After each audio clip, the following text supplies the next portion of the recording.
کسی کا ظرف دیکھنا ہو تو اسے عزت دو، فطرت دیکھنا ہو تو اسے آزادی دو، نیت دیکھنی ہو تو اسے قرضہ دو، خصلت دیکھنی ہو تو اس کے ساتھ کھانا کھاؤ، صبر دیکھنا ہو تو اس پر تنقید کر کے دیکھ لو، خلوص دیکھنا ہو تو اس سے مشورہ کر لو۔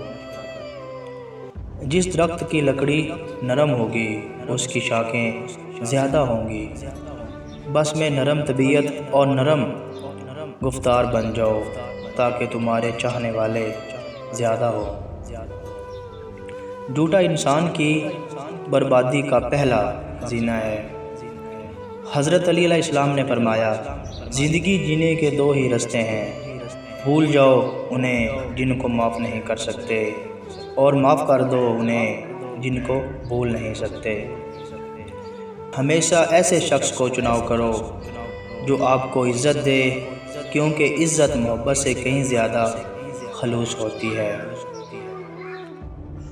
دوستو، اگر ویڈیو اچھی لگے لائک، کمنٹ اور سبسکرائب ضرور کر دیں۔